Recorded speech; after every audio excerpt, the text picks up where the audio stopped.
Hi, this is Nick from Elite Outdoor Fitness. Today we're going to talk about progressive training. Going to get it in within 3 minutes, but let's just talk about it. First of all, heart rate zones. Blue zone, green zone, amber zone, red zone, okay? That's your zone 2 in the blue.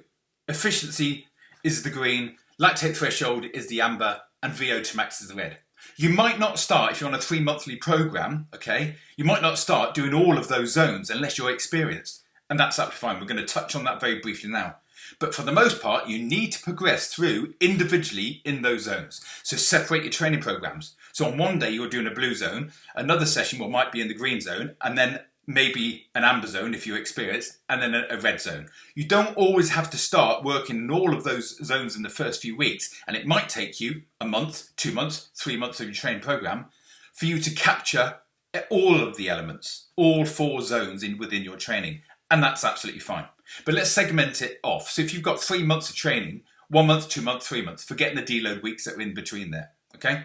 The first month, predominantly what you're looking at doing in the blue zone, if we're going to use that as an example, is training the lower part of the blue zone. In month 2, middle part. Month 3, top end of the blue zone. And you do exactly the same for the green zone, the amber, and the red. The only difference to that is if you've never done VO2 max properly in lactate threshold, or even you're rebounding in after doing something hard, you might want to only be working in the VO2 max zone for 4, 5, 6, 7 weeks of that 12-week period.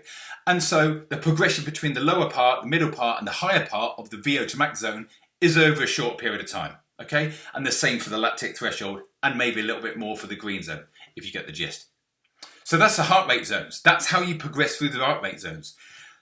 Now let's look at weight, carriage of weight, elevation, and also coming off path as well. That puts a lot of taxation in your ligaments and tendons and your flexibility and your balancing muscles, things like that. You need to do exactly the same with that. You need to progress through, and once you've then stabilized your training into those 4 different categories, you can start adding weight. You can start adding elevation. You just don't do it at the beginning all in one go. And if you do, because you haven't got a lot of time, you just do it nice and gently, appropriate for what your goal is. And on the last point is merging sessions. So then what you're eventually doing, like a fell run or a cross-country run or something like that, is you are maybe running over some hills and you're working within all the different areas. You're doing part of the run in the blue zone, the green zone, the amber zone, and the red zone when you're going uphill, and you might be carrying weight and you're doing elevation. That's a merging session. That's specificity of training. That's looking very similar to what your end goal is.